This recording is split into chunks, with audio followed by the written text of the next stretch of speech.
Welcome students, फिर से आपका स्वागत है बीवोक ऑनलाइन क्लासेस के अंदर। और जैसा कि मैं आप लोगों को बताता रहा हूँ इनकम टैक्स के बारे में, और इनकम टैक्स के कुछ पुराने टॉपिक्स अभी तक हो चुके हैं।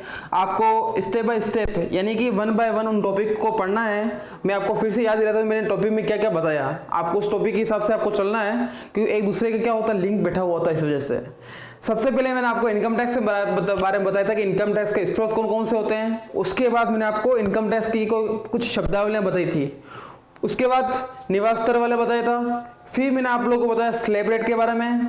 ये तो बात होगी किसकी, इनकम टैक्स के जो स्टार्टिंग की बात करते हैं वो बात होगी। उसके बाद बात बताई थी मैंने आपको हेड के बारे में, जो आयकर के जो स्रोत होते हैं, जो 5 स्रोत होते हैं। 5 स्रोत में पहला जो स्रोत है वो मैं आप लोगों को पढ़ा रहा हूँ हाल फिलहाल में, जिसमें मैंने आपको पे स्केल के बारे में बताया था। पे स्केल क्या होता है, जिसको हिंदी में कहा जाता है वेतनमान। उसके बाद मैंने आप लोगों को बताया था लीव इनकैशमेंट के बारे में, छुट्टियां जो मिलती है और मान लो किसी व्यक्ति ने छुट्टियां नहीं ली है तो जो पैसा उसको मिल रहा है उसका टैक्स का ट्रीटमेंट कैसे करते हैं वो मैंने आप लोगों को बताया था।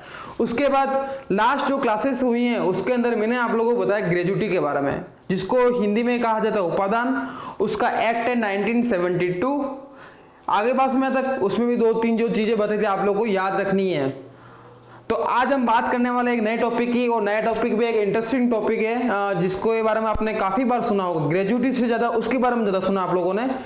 आज का जो टॉपिक है उस टॉपिक का नाम है पेंशन। पेंशन, ठीक है ना। पेंशन, जो जिस व्यक्ति को पेंशन मिलती है उसके लिए तो है बेनिफिट, अच्छी बात है कि उसको पेंशन मिल रही है, मासिक रूप से उसको पेंशन मिल रही है। अब पेंशन कहते हैं किसे हैं, तो नॉर्मली की बात यदि बात करते हैं, सामान्य परिभाषा की मैं बात करता हूँ तो क्या होता है, मासिक जो एक बोल सकते हैं जीवन यापन की बात करते हैं। जो सरकारी कर्मचारी होते हैं उनको जीवन यापन करने के लिए मासिक रूप से क्या होती है, पेंशन की राशि मिलती है सेवानिवृत्ति के पश्चात। यदि हम बोल सकते हैं दूसरे शब्दों में यदि कहा जाए तो वो क्या होती है, बुढ़ापे का एक सहारा है। क्या है बुढ़ापे का सहारा, क्या होती है, पेंशन होती है सरकारी कर्मचारियों के लिए।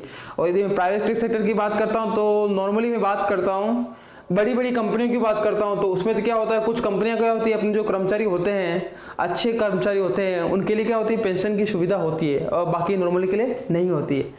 तो मैं बात करने वाला हूं आज पेंशन की। और इनकम टैक्स में क्या होता है, हर एक चीज का होता है ट्रीटमेंट होता है।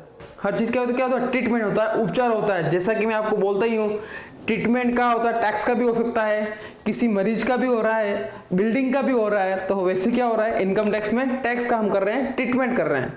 कंप्लीट यहां तक। तो आज हम बात कर रहे हैं पेंशन की। जिसको मिल रही है उसके लिए तो फायदा है, पेंशन पेंशन होगी, लेकिन हम बात करते हैं ट्रीटमेंट की बात करते हैं तो जो पेंशन है ट्रीटमेंट के टाइम पे वो बन जाती है टेंशन। क्या बन जाती है, टेंशन बन जाती है। पेंशन क्या बन जाएगी, टेंशन बन जाएगी। क्यों बनेगी वो मैं आपको बता रहा हूं अभी, लेकिन डरने वाली बात नहीं है, मैं आपको डरा नहीं रहा हूं, मैं आपको बता रहा हूं। क्या बता रहा हूं आपको, उसमें क्या करनी पड़ेगी। अभी तक हम क्या करते हैं, जोड़ बाकी गुणा भाग नॉर्मली कर ही रहते हैं, और नॉर्मल से कैलकुलेशन होती है कहाँ उसमें होगा। लेकिन आज मैं जो क्लास में बताऊंगा, पेंशन के बारे में बताऊंगा, उसमें क्या होगा, आपको कुछ जो सूत्र होते हैं, जो फॉर्मूलाज होते हैं, या फिर जो भी एक काम करने का तरीका होता है वो होता है एकदम गणित की तरह। गणित की तरह कैसे होता है हम देखते हैं इस वाली क्लास में। तो स्टूडेंट्स स्टार्ट करने वाले हम पेंशन के बारे में। पेंशन, जैसा कि मैंने आपको परिभाषा के तौर पे बताया है कि सामान्य रूप से जो भी व्यक्ति होता है जो सेवानिवृत्त होता है, सेवानिवृत्ति के पश्चात उसको एक जीवन यापन करने के लिए, जीविकोपार्जन करने के लिए एक राशि प्राप्त होती है अपनी नियोक्ता की ओर से। उसे हम क्या कह सकते हैं, पेंशन कहते हैं। सामान्य रूप से पेंशन 2 प्रकार की होती है, एक होती है मंथली पेंशन होती है, और दूसरी होती है कम्यूटेड पेंशन, जिसको हिंदी में कहा जाता है एकमुश्त पेंशन। अब एकमुश्त पेंशन क्या होती है वो थोड़ी बात की बात है। हम पहले बात करते हैं मंथली पेंशन की। पेंशन के बारे में सुना ही है। मंथली पेंशन का मतलब क्या होता है, ये भी आप लोगों को सुना होगा, जैसा कि नाम से लग रहा है, नाम से क्या बोल रहा है, हो सकता है, या फिर नॉर्मली क्या होता है, मासिक रूप से इनको क्या मिलती है, पेंशन मिलती है, तो मंथली पेंशन होगी। और इसमें क्या होता है, इनकम टैक्स क्या कहता है, इनकम टैक्स बोलता है कि यदि कोई कर्मचारी है, चाहे वो सरकारी हो चाहे वो गैर सरकारी हो, यदि उनको मासिक पेंशन मिलती है तो जो राशि मिलेगी पेंशन की वो राशि क्या हो जाएगी, टैक्सेबल हो जाएगी। सरकारी हो भले गैर सरकारी हो, दोनों प्रकार के कर्मचारियों के लिए जो मासिक पेंशन होती है वो पूरी की पूरी क्या हो जाएगी, टैक्सेबल हो जाएगी। अब उसमें मतलब क्या हो, भले इसको महीने का 5,000 मिल रहा हो, महीने का भले इसको 50,000 रुपये मिल रहा हो, वो राशि उसके लिए क्या हो जाएगी, कर योग्य हो जाएगी। मासिक पेंशन की बात करता हूँ। यदि मैं बात करता हूँ कंप्लीटेड पेंशन की बात करता हूँ, जिसको हिंदी में कहा जाता है एकमुश्त पेंशन। एकमुश्त का मतलब क्या होता है, एक तो पेंशन क्या होगी, मासिक मिलती रहेगी, और दूसरी पेंशन क्या हो सकती है, जो भी पेंशन की जो राशि होगी वो आपको एक साथ पैसा उसका मिल जाएगा। एक साथ पेंशन का पैसा मिलता है तो उसे हम कहते हैं एकमुश्त पेंशन, कंप्लीटेड पेंशन। कंप्लीट यहां तक। तो इसमें क्या कर रखा है, इसमें भी इनकम टैक्स ने कुछ रूल्स एंड रेगुलेशन बना रखे हैं, वो आप लोग देख सकते हो। यदि कोई कर्मचारी है, वो सरकारी कर्मचारी की बात करता हूं, यदि कोई सरकारी कर्मचारी है वो एक मुश्त पेंशन का पैसा उठाता है तो उस केस में उसको जो भी राशि मिलती है वो पूरी की पूरी राशि क्या हो जाएगी, कर मुक्त हो जाएगी। कंप्लीट है तक। यदि कर्मचारी सरकारी कर्मचारी है, ये मासिक पेंशन ले रहा है तो टैक्सेबल है, लेकिन वो एक मुश्त पेंशन ले रहा है तो उस केस में उसकी जो पूरी की पूरी जो राशि होती है वो क्या हो जाती है, कर मुक्त हो जाती है, उसको कोई टैक्स नहीं चुकाना है। लेकिन मैं बात करता हूं आपकी, मैं बात करता हूं मेरी, या फिर मैं बात करता हूं प्राइवेट सेक्टर के कर्मचारियों की बात करता हूं। यदि उनको पेंशन की राशि मिलती है, चाहे वो मासिक पेंशन हो तो भी टैक्सेबल हो जाएगी। यदि उनको एक साथ पेंशन का पैसा मिल रहा है तो उस केस में भी इनकम टैक्स ने कुछ रूल्स एंड रेगुलेशन बना रखे हैं, वो आप लोग देख सकते हैं। इनकम टैक्स कहता है यदि वो गैर सरकारी कर्मचारी है, उस केस में जो उसको पेंशन की राशि मिल रही है, जो भी पेंशन की राशि मिल रही है, वो पेंशन की राशि यदि ग्रेजुटी के साथ मिलती है, जब वह रिटायरमेंट होता है उसको ग्रेजुटी का पैसा भी मिल रहा है, उसको पेंशन का पैसा भी मिल रहा है, मतलब साथ ही मिल रहा है ना, साथ में पैसा मिलता है, तो उस केस में जो भी टोटल पेंशन होगी, जो भी टोटल पेंशन होगी उसका 1/3 भाग वो क्या हो जाएगा, कर मुक्त हो जाएगा। इस चीज को आप लोग नोट कर लें। यदि कोई कर्मचारी जो कि गैर सरकारी कर्मचारी है, उसको ग्रेजुटी के साथ ही पेंशन की राशि एक साथ मिल रही है तो उस केस में टोटल पेंशन का 1/3 1/3 भाग क्या हो जाएगा, कर मुक्त हो जाएगा। ये तो बात है कि जब ग्रेजुटी का पैसा उसको साथ में मिलता है तब। लेकिन यदि किसी कर्मचारी को ग्रेजुटी का पैसा अलग मिल रहा है और कुछ टाइम बाद या थोड़े टाइम बाद की बात कर सकता हूँ, 1 साल 2 साल या कोई भी टाइम पीरियड हो सकता है, ग्रेजुटी के साथ उसको पैसा नहीं मिल रहा है। किसका पैसा नहीं मिल रहा है, पेंशन का पैसा ग्रेजुटी के साथ नहीं मिलता है, तो उस केस में क्या होगा, उस केस में जो भी टोटल पेंशन होती है उस टोटल पेंशन का 1/2 भाग क्या हो जाएगा, टैक्स फ्री हो जाएगा, और बाकी अमाउंट पे क्या लग जाएगा, टैक्स लग जाएगा।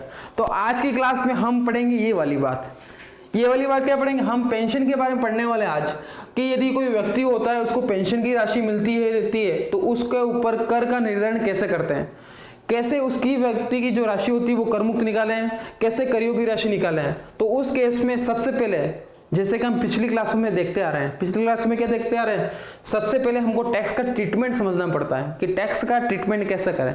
यदि आप थ्योरी रूप में जाओगे, यदि आप बुक्स को देखोगे तो बुक्स में आप लोगों को कुछ समझ में नहीं आएगा। क्यों नहीं समझ में आएगा, क्योंकि उसमें क्या थ्योरी के रूप में दे रखा है, लेकिन यहाँ पर क्या एक ट्रीटमेंट के रूप में दे रखा है। आपको स्टेप बाय स्टेप इस चीज को फॉलो करते हो तो आपको इजी वे में क्या हो जाएंगे, क्वेश्चन को आप लोग समझ पाओगे। तो मैं बात करता हूँ, आप लोगों को ये चीजें नहीं है, मंथली पेंशन मिल रही है तो टैक्सेबल है, और यदि उसको एकमुश्त पेंशन मिल रही है तो क्या होगा, सरकारी कर्मचारी तो साइड में कर दो, कंप्लीट है। और नॉन गवर्नमेंट एम्प्लॉय तो क्या होगा, यदि ग्रेजुटी के साथ पैसा मिल रहा है तो 1/3 पैसा फ्री हो, टैक्स फ्री हो जाएगा। और यदि ग्रेजुटी अलग मिल रही है, पेंशन अलग मिल रही है, कुछ दोनों के बीच में क्या डिफरेंस है, टाइम पीरियड में डिफरेंस है, तो उस केस में क्या होगा, ग्रेजुटी के साथ नहीं मिलता है तो टोटल पेंशन का 1/2 भाग यानी आधा, टोटल पेंशन का आधा क्या हो जाएगा, टैक्स फ्री हो जाएगा, और बाकी की राशि पे क्या लग जाएगा, टैक्स लग जाएगा। इसको हम समझते हैं कि एक एग्जांपल के द्वारा। देखें आप लोग, मैंने एक छोटा सा एग्जांपल लिख रखा है जो आपको यहाँ दिख रहा होगा स्क्रीन के ऊपर। मैंने इसमें लिख रखा है कि जो कंडीशन है वो भी लिख रखी है, मैंने जो कर्मचारी को जो वेतन मिल रहा है वो भी लिख रखा है, सब कुछ क्लियर लिख रखा है। अब इस क्वेश्चन को आधार मानते हुए हम इसको सोल्व आउट करेंगे। जैसे कि आप लोग देख सकते हैं कि मोहित जो है, जो कोई भी व्यक्ति होगा, वो 31 जुलाई 2019 को एक कंपनी से सेवानिवृत्त हुआ। अब इस क्वेश्चन में इतनी देखा रहा है वो सरकारी है, तो सरकारी है ही नहीं तो अपन को प्राइवेट मान के चलना। एक कंपनी से क्या हुआ, सेवानिवृत्त हुआ है, उसको 31 जनवरी 2020 तक 12,000 रुपये प्रतिमाह पेंशन प्राप्त हो रही थी, मतलब कि मासिक पेंशन है उसकी कितनी, 12,000 रुपये। कब तक मिली थी उसको? 31 जनवरी 2020 तक मिल रही थी। फिर क्या हुआ? उसके बाद क्या हुआ कि 1 फरवरी 2020 को उसने अपनी पेंशन के 3/4 भाग के स्थान पर एक मुश्त 1,80,000 रुपये प्राप्त कर लिया। इस चीज को नोट करना आप लोग। 1 फरवरी को 2020 की बात करता हूं, जो भी पेंशन मिल रही थी उसका 3/4 भाग क्या कर दिया? उसके स्थान पर क्या कर लिया? एक मुश्त पैसा उठा लिया। किसका? पेंशन का। वो अमाउंट कितना है? 1,80,000 रुपए है। कर योग्य व करमुक्त राशि की गणना करनी है। और वो कौन सी? असेसमेंट कर निर्धारण वर्ष आपको ध्यान रखना है। कर निर्धारण वर्ष जो चल रहा है हमारा, कर निर्धारण वर्ष चल रहा है, वो वर्तमान समय की बात करता हूँ, वो चल रहा है 2020-21। गत वर्ष की बात करते हैं, गत वर्ष वो चल रहा है 19-20। ठीक है। इनकम टैक्स जो लगाया जाता है वो लगाया जाता है गत वर्ष की आय के ऊपर, तो हम उसी की गणना करेंगे यहाँ पे। फिर ये बोल रहा है कि आपको कर योग्य व करमुक्त राशि की गणना करनी है, यह मानते हुए कि इसने कंडीशन रख दी है। कौन कौन सी कंडीशन रखी है? उसने कंडीशन रखी है कि उसे पेंशन की राशि ग्रेजुटी के साथ प्राप्त होती है। दूसरी बात, उसको पेंशन की जो राशि होती है वो क्या होती है? ग्रेजुटी के साथ प्राप्त नहीं होती है। यानी एक अपन दो काज। इस क्वेश्चन में आपको क्या करना? दोनों चीजें सोल्व आउट करनी। कौन कौन सी? With gratuity, without gratuity. बढ़े आगे की तरफ। अब बात करते हैं इसको सोल्व आउट कैसे करें। तो इसको हम सोल्व आउट करने वाले यहाँ पे।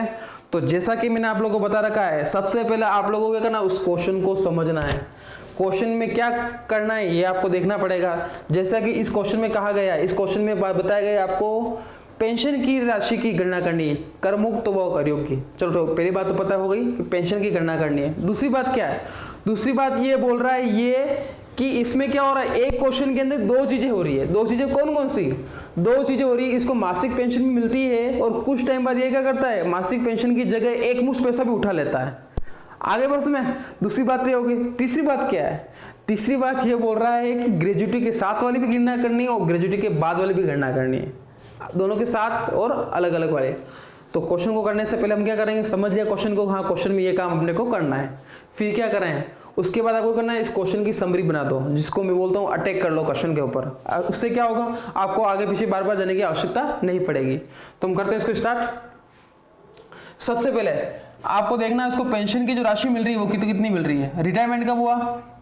आप लोग इसको रिटायरमेंट की जो इसकी टाइम पीरियड है आपको याद रखना पड़ेगा, क्योंकि उसी के आधार पे क्या होगा? उसको पेंशन की राशि मिलेगी। इस वजह से वो 31 जुलाई को क्या होता है? रिटायरमेंट होता है। तो यहाँ पे लिख दिया डेट ऑफ रिटायरमेंट DOR, यानी इसका आया 31/7/2019।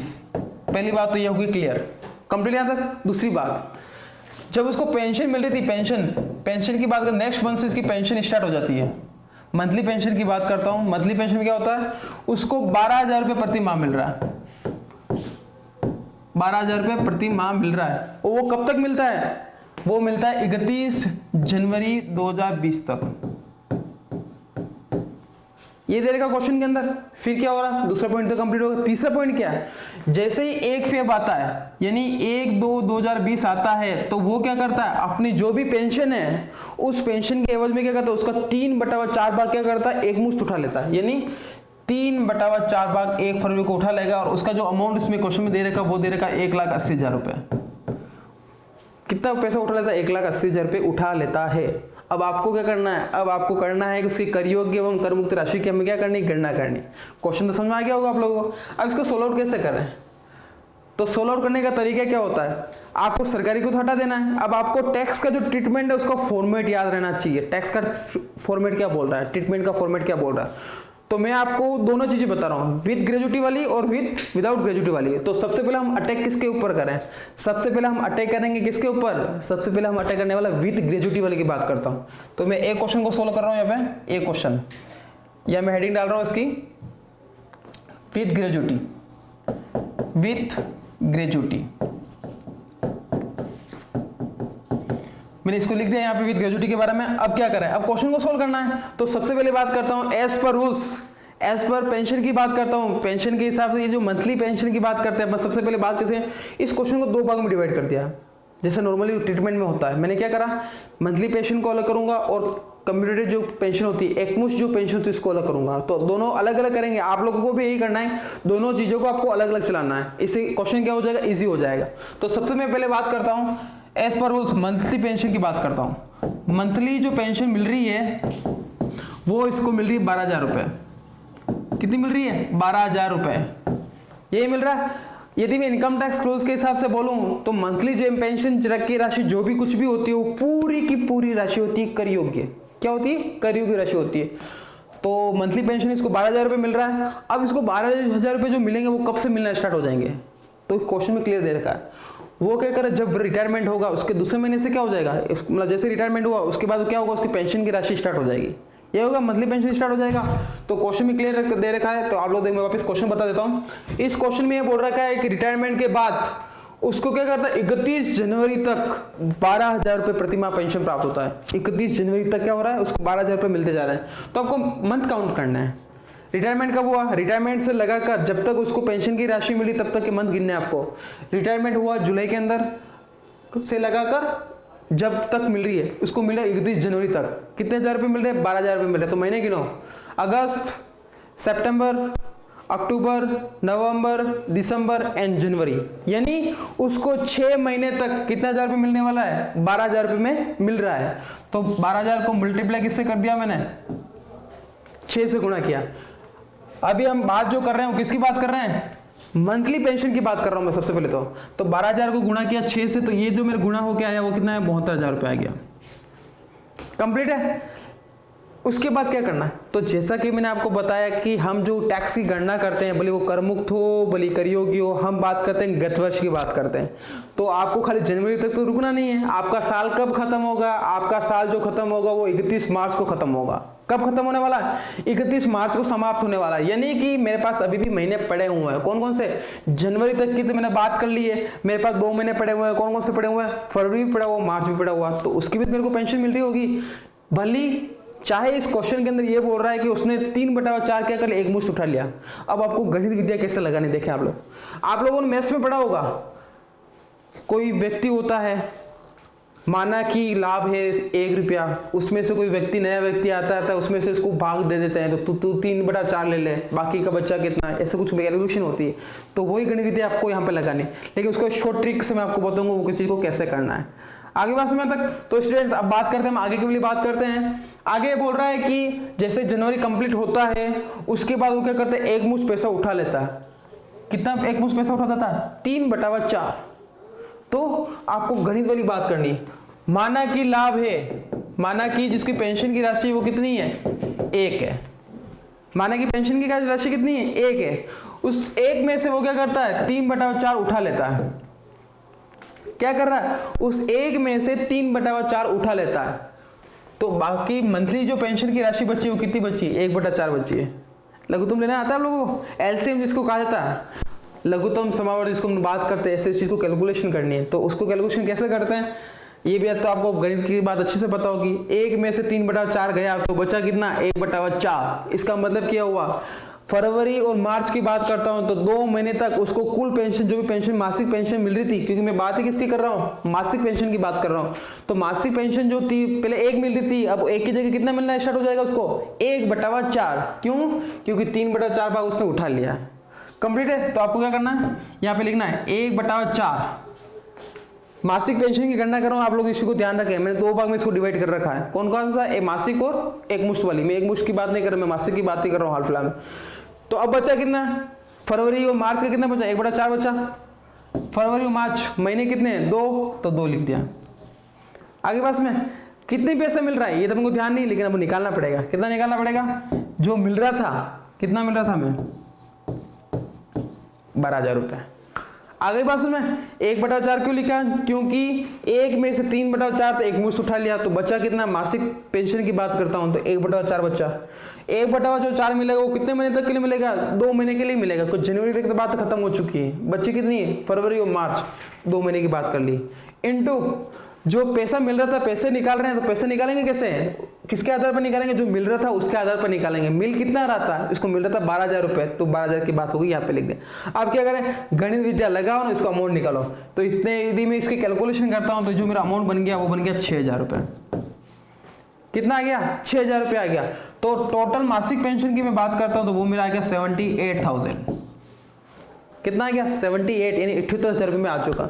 आगे होगी बात में आप लोगों को। सबसे पहले मैंने क्या किया? मंथली पेंशन की बात करी है। 6 से गुणा क्यों किया?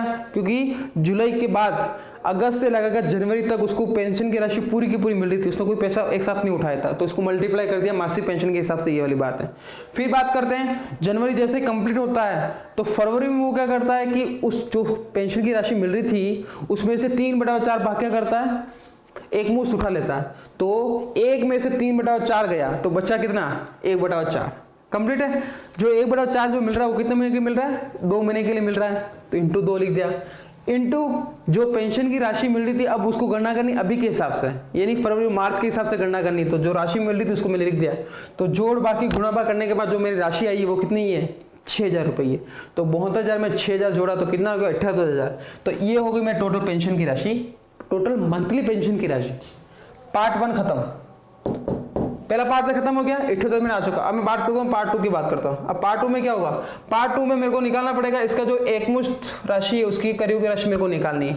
एक मुश्त की बात करता हूँ तो क्या करना है आपको, सबसे पहले उसको एक मुश्त राशि जो मिल रही है वो कितनी मिल रही है, एज पर क्वेश्चन के हिसाब से देखा जाए तो उसको एक मुश्त जो राशि मिल रही है वो कितनी मिल रही है, 1,80,000 रुपये मिल रहा है एक मुश्त राशि, लेकिन वो किसके बराबर है। अब वापस गणित विद्या, तो आपको क्या करना, हर एक चीज का वर्किंग नोट तैयार करना है। तो मैं यहाँ पे क्या करूँ, जैसे इस क्वेश्चन में मैंने वर्किंग नोट तैयार किया था, आप यहाँ पर भी देख रहे हो, वर्किंग नोट कर देता हूँ मैं। वर्किंग नोट में क्या लिखना है, जो कोई क्वेश्चन में गिवन है उसी हिसाब से आपको चलना है। वर्किंग नोट की बात करता हूँ, ये बात है। वापिस मैं आपको बोलूँ इसको कनेक्शन जिसको बिठाना, गणित के साथ बिठाना है, मैथ्स के साथ कनेक्शन बिठाना है। कैसे करेंगे, इसको क्या हुआ, 3/4 के स्थान पे 1,80,000 मिला, ऐसा करते थे हम लोग, याद आ रहा कुछ समथिंग हो रहा है, एक नहीं हो रहा है, आपको ध्यान हो। इसमें क्या कर रहे हैं, 3/4 के स्थान पे इसको कितना मिल रहा है, 1,80,000 मिल रहा है, ऐसे हो रहा है। क्वेश्चन में गिवन तो यही है ना, देखें आप लोग क्वेश्चन में क्या दे रखा है, ये देखो अपनी पेंशन के 3/4 भाग के स्थान पर एक मुश्त 1,80,000 प्राप्त के, जो क्वेश्चन में दे रखा वो मैंने लिखा है, मैंने ये लिखा देखा आप लोग देख सकते हैं, 3/4 भाग के स्थान पर 1,80,000 प्राप्त हुए, ठीक है। लेकिन मैं अब आगे क्या करने वाला हूँ, अब जैसे ही बात करता हूँ इसकी बात तो मैंने कर ली है, मंथली पेंशन की बात होगी क्योंकि पूरी की पूरी टैक्सेबल है। अब मैं बात किसकी कर रहा हूँ, एक मुश्त की बात कर रहा हूँ, मैं गवर्नमेंट एम्प्लॉय की बात कर नहीं रहा हूँ, मैं इसकी बात कर रहा हूँ इसकी विद ग्रेजुएटी और विदाउट ग्रेजुएटी। विद ग्रेजुएटी क्या बोलता है, अभी हम ए पार्ट कर रहे हैं विद ग्रेजुएटी वाला। विद ग्रेजुएटी बोलता है कि यदि उसको ग्रेजुएटी के साथ पैसा मिलता है तो टोटल पेंशन का 1/3 भाग जो होगा वो कर मुक्त हो जाएगा। टोटल पेंशन का 1/3 भाग क्या हो जाएगा, कर मुक्त हो जाएगा। तो आपको यह निकालना पड़ेगा, क्या निकालना पड़ेगा आपको, टोटल पेंशन आपकी कितनी वो आपको निकालनी पड़ेगी। तो आप पूछ सकते हो सर टोटल पेंशन निकालने की आवश्यकता कहाँ है, अमाउंट तो दे रखा है यहाँ पे, गलत। ये जो 1,80,000 रुपये दे रखा है, एक मुश्त दे रखा है, वो किसके बराबर दे रखा है, 3/4 के हिसाब से दे रखा है। आपको तो टोटल पेंशन की राशि निकालनी पड़ेगी, निकली हुई थोड़ी निकालनी पड़ेगी।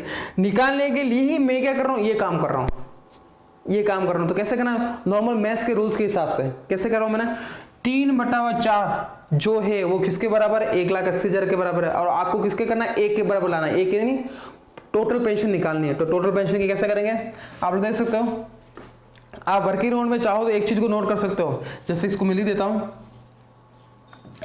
मैं इसको लिख रहा हूं, आप भी इसको ऐसे लिखें वर्किंग नोट में, इसको कैलकुलेशन ऑफ टोटल पेंशन। इससे आपको याद रहेगा खाना में टोटल पेंशन की जो हमने गणना की थी वो कैसे की थी, वो गणना कैसे करनी, देखें आप लोग 3/4 के स्थान पे हमें जो मिला वो मिला 1,80,000 रुपये। कितना मिला, 1,80,000 रुपये 3/4 भाग के स्थान पे मिला। तो हमको क्या लाना, इसके 1 के बराबर लाना है, किसके बराबर लाना है, 1 के बराबर। 1 के बराबर कितना होगा, 1,80,000 इंटू, आपको ध्यान हो गणित में पढ़ाया करते हैं हम इसको उल्टा कर देते थे, इसको उल्टा कर देते थे, तो वही काम मैंने किया। उससे क्या होगा, मेरे एक का मतलब क्या होगा, टोटल पेंशन में टोटल पेंशन की राशि ऑटोमेटिक आ जाएगी।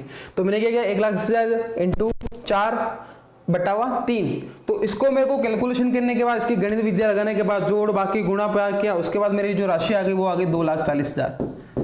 कितनी आ गई है, 2,40,000। वो किसके बराबर है, 1 के बराबर। 1 के बराबर का मतलब क्या होगा, वो मेरी आ गई टोटल पेंशन। क्या आ गई है, वो मेरी टोटल पेंशन आ चुकी है। आप लोग देख सकते हो टोटल पेंशन कितनी आ गई, 2,40,000।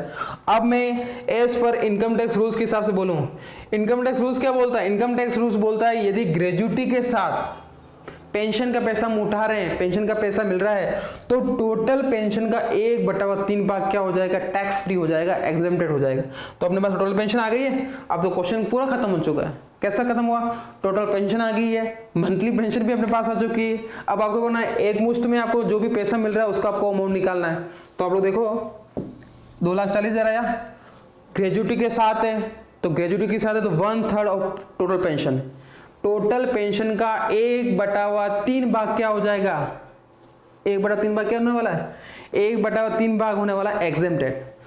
तो इसका आपको करना 2,40,000 का 2,40,000 का 1/3 निकालना है। तो 2,40,000 का पर यदि 1/3 निकालते हैं तो कितना आता है, कितना आता है, 2,40,000 का यदि हम 1/3 निकालते हैं तो वो आता है 80,000 रुपए। कितना आता है, 80,000 रुपए। यानी कि जो इसको पेंशन की राशि मिल रही है 1,80,000 मिल रही है, उसमें 80,000 तो माफ हो गया, बाकी कोई राशि पे क्या लग जाएगा, टैक्स लग जाएगा। अब देखें पॉइंट नंबर 1 तो ये हो गया था।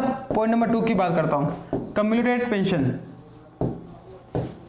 कम्युलेटेड पेंशन, इसमें हम बात करेंगे, कैलकुलेशन की बात करते हैं। तो इसका मैंने क्या किया, ब्रैकेट में एक चीज लिख दी, वर्किंग नोट। वर्किंग नोट से आप लोगों को जो नोट करना है इस चीज को, वर्किंग नोट के हिसाब से मेरे को ध्यान रहेगा कि मैंने इसकी कैलकुलेशन कैसे की, टोटल पेंशन को मैंने निकाला कैसे था, टोटल पेंशन को मैंने ऐसा निकाला था। अब मैं बात करता हूं यहां पर 2,40,000 टोटल पेंशन का 1/3, 2,40,000 विद ग्रेजुटी की बात कर रहे हैं यहां पे, विद ग्रेजुटी।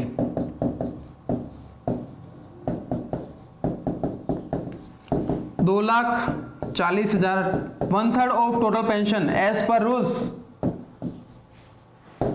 कितना हो गया, 2,40,000 जो राशि टोटल पेंशन है ये उसका 1/3। देखो राशि ज्यादा होती तो अलग बात थी, ठीक है, राशि देखा जाए तो कम ही हो रही है, उसके हिसाब से देखा जाए तो जरूर राशि दे रखी है। तो 2,40,000 का 1/3 आता है, वो अपना आता है 80,000 रुपए।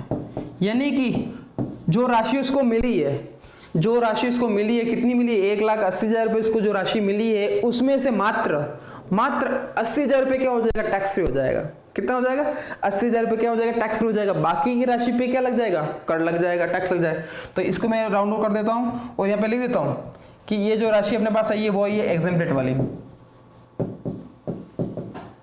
कौन सी राशि है ये, एग्जेम्प्टेड वाली है। कैसा पता लगा, वो मैंने आपको बता दिया। अब मैं बात करता हूँ कम्युलेटेड पेंशन में, बात करता हूं जो लिख रखा है क्लियर इसमें। तो कंप्यूटर पेंशन जो इसको मिली है, कंप्यूटर पेंशन इसको मिली है 1,80,000 रुपए, मिली नहीं मिली है। उस 1,80,000 में से 80,000 रुपए से क्या हो गया, माफ हो गया, ये वाला माफ हो गया माफ। तो बाकी जो कंप्यूटर पेंशन जो इसको मिल रही है वो कितनी मिल रही है, कर योग्य वाली, वो मिल रही है 1 लाख। अब हम क्वेश्चन की बात करते हैं। अब क्वेश्चन में क्या बोल रहा है, कुल कर योग्य कर मुक्त राशि की गणना कर रहे हैं। तो मैं इसकी बात करता हूं, जो हम कैलकुलेशन कर रहे हैं किसकी कर रहे हैं, विद ग्रेजुटी वाली कर रहे हैं। तो इसमें क्या होगा, टोटल टैक्सेबल पेंशन अमाउंट, जो पेंशन की जो राशि है जो टैक्सेबल है वो कैसे निकालेंगे। तो 1 लाख तो ये हो गया कंप्यूटेड वाला, ये जो कर योग्य राशि निकले वो बोले, प्लस आपको ये ध्यान है कि मासिक जो पेंशन होती है, जो भी मंथली जो पेंशन होती है, पूरी की पूरी राशि होती है कर योग्य। ये आप लोगों को ध्यान हो, ऊपर की तरफ हमने निकाला था, मंथली पेंशन निकाला था। और टैक्स का ट्रीटमेंट क्या बोलता है, आप लोग टैक्स का ट्रीटमेंट देखें। आप लोग टैक्स का ट्रीटमेंट ये बोलता है, मंथली पेंशन जो भी होगी, बोले वो सरकारी हो बोले गैर सरकारी हो, पूरी की पूरी राशि क्या हो जाएगी, कर योग्य हो जाएगी। तो मैंने यहाँ पे क्या कर रखा है, इस क्वेश्चन के अंदर मैंने कर योग्य राशि निकाली है, कौन सी, मंथली वाली, कितनी है, 78। तो एक मुश्त जो राशि मिल रही है उस व्यक्ति को, उसमें से 1,80,000 में से 80,000 रुपये तो माफ हो गया, इस पर रूल्स टैक्सेबल कितना आएगा, 1 लाख आ गया। प्लस उसको मंथली जो पेंशन मिल रही है वो कितनी मिल रही है, 78,000 मिल रही है, टोटल मिला के देखा तो टोटल उसको टैक्सेबल जो अमाउंट हो जाएगा वो कितना हो जाएगा पेंशन का, 178। कंप्लीट यहाँ तक आ गई होगी बात समझ में। ये तो बात होगी विद ग्रेजुटी की बात करते हैं, लेकिन मैं यदि बात करता हूँ किसकी, मैं यदि बात कर रहा हूं विदाउट ग्रेजुटी वाली, विदाउट ग्रेजुटी की मैं बात करता हूं। विदाउट ग्रेजुटी का मतलब क्या होता है कि यदि मान लो उसको ग्रेजुटी का पैसा नहीं मिलता है तो उस केस में क्या होगा, उस केस में ज्यादा कुछ नहीं होगा, पूरा का पूरा ये फॉलो करना, आपको पूरा का पूरा यही फॉलो करना है। खाली आपको क्या करना है, जब कम्युलेटेड पेंशन की बात आती है तब आपको रुकना है। इसको सोल्व आउट कैसे करें देखें आप लोग। मैंने बी पॉइंट लिखता हूं यहाँ पे, बी पॉइंट क्या बोलता है, बी पॉइंट का मतलब विदाउट ग्रेजुटी, विदाउट ग्रेजुटी, जब ग्रेजुटी का पैसा साथ में नहीं मिलता हो उस केस में क्या होगा?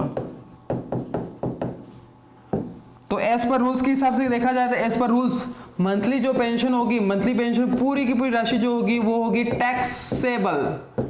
मंथली पेंशन जो होगी वो पूरी क्या हो जाएगी? टैक्सेबल हो जाएगी। और मंथली पेंशन हमने इस क्वेश्चन में भी निकाला था, थोड़ी देर पहले हमने मंथली पेंशन की राशि भी निकाली थी। कैसे निकाली थी? 12 को गुणा किया 6 से, तो अपना कितना आ गया था?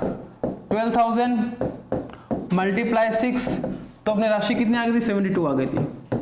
आई कि नहीं आई थी? प्लस हमने जोड़ा था उसमें जो 2 महीने की पेंशन की राशि जो मिल रही थी अपन को, वो पूरी की पूरी नहीं मिल रही थी। 3/4 तो निकाल दिया, बचा कितना? 1/4। तो 1/4 इंटू कितने महीने के तक मिल रहा था? 2 महीने का मिल रहा था, फरवरी मार्च की बात कर रहा हूँ, और लास्ट में कितना हो गया? 12,000 हो गया। तो इसको कैलकुलेशन करने के बाद अपने पास जो राशि आई थी वो कितनी आई थी? 6,000 रुपये थी। तो मासिक पेंशन की टोटल जो मासिक पेंशन की जो राशि वो कितनी हो गई? 78,000 रुपये हो गई। Got it? आगे समझ में बात? ये तो हो गई मंथली पेंशन की बात। फिर मैं बात करता हूँ कम्युलेटेड पेंशन की बात करता हूँ। इसका 1 पार्ट ये हो गया और 2 पार्ट की बात करता हूँ। कम्युलेटेड पेंशन, कम्युलेटेड पेंशन में वही काम करना जो हमने वो वाले इसमें किया था। उसमें क्या कहता? सबसे पहले आपको क्या करना है? सबसे पहले आपको निकालनी है टोटल पेंशन की राशि।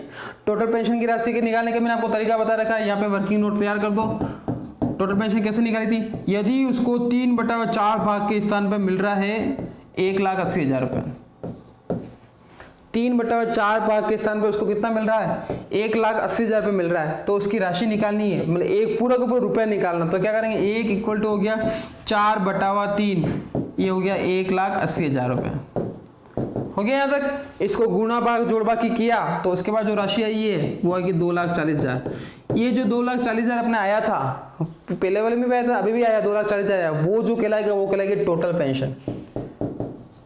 क्या कहलाएगा? Total pension. अब हम वापस अमेंडमेंट के ऊपर आते हैं। ये देखें आप लोग, अमेंडमेंट बोलता है यदि जो पेंशन की राशि है जो एकमुश्त हम प्राप्त कर रहे हैं, यदि ऐसा कुछ सीन हो रहा है, ग्रेजुटी के अलावा यदि अपन को पेंशन की राशि प्राप्त होती है, तो टोटल पेंशन का 1/2 भाग क्या हो जाएगा? टैक्स फ्री हो जाएगा। टोटल पेंशन का 1/2 भाग क्या? टैक्स फ्री है। तो हमारे पास टोटल पेंशन कितनी आ गई है? 2,40,000। इसका 1/2, 1/2 कितना होता है?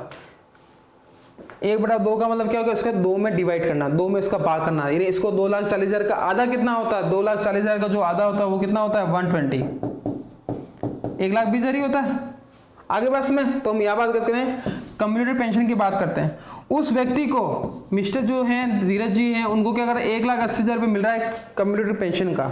उसमें से एज पर रूल्स 1,20,000 रुपये तो हो जाएगा टैक्स फ्री, जैसा कि कहा गया। तो उसके बाद क्या होगा? यदि मैं इसमें से इसको घटाता हूं तो डायरेक्ट ही मेरे क्या होगा? मेरा टैक्सेबल अमाउंट निकल जाएगा। 1,80,000 में से मैंने 1,20,000 को घटाया तो मेरा बचा 60,000। तो 60,000 मेरे लिए क्या हो गया? टैक्सेबल हो गया। यानी इसको 1,80,000 मिलता है, 1,20,000 घटा दो, 180 में से 120 घटा दो क्योंकि टैक्स फ्री है। बचा कितना? 60,000। तो 60,000 क्या हो जाएगा? टैक्सेबल हो जाएगा। यानी कम्युलेटेड पेंशन की मैं बात करता हूं तो उसमें 60,000 रुपये क्या टैक्सेबल है, और बाकी जो मंथली पेंशन है आप लोग जानते हो, मंथली पेंशन पूरी की पूरी क्या हो जाएगी? टैक्सेबल हो जाएगी। तो टोटल टैक्सेबल कैसे निकल जाएगा? टोटल टैक्सेबल अमाउंट निकाल रहा हूं मैं, इक्वल टू करना है तो जो राशि दे रखी है इन दोनों को जोड़ दो। एक दे रखी 78,000, मंथली पेंशन की बात करता हूं क्योंकि वो टैक्सेबल है, प्लस 60,000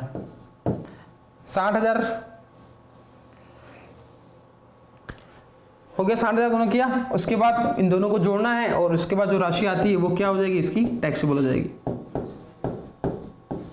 तो टोटल टैक्सेबल जो का अमाउंट है मासिक पेंशन प्लस कंप्यूटर पेंशन, तो कितना आ गई? ये वाला अमाउंट हो गया। तो स्टूडेंट्स आज मैंने आपको आज की क्लास में क्या बताया? मैंने आपको आज की क्लास में बताया है कि पेंशन की गणना कैसे की जाती है। पेंशन के आपको नॉर्मली फॉर्मेट याद रखना है। इनकम टैक्स में हर एक चीज का फॉर्मेट याद रखना है, चाहे वो लीव इनक्वेशमेंट हो, चाहे वो ग्रेजुटी हो, चाहे पेंशन हो, या फिर आने वाला टॉपिक जो भी हो, उसमें आपको हर चीज का करना, आपको उसका प्रोविजन याद रखना, कैसा उसका टैक्स का ट्रीटमेंट किया जाता है, ये आप लोग देख सकते हो। इसी क्वेश्चन को आपको फिर से करना है और आपको देखना है कि कहाँ दिक्कत आ रही है। धन्यवाद।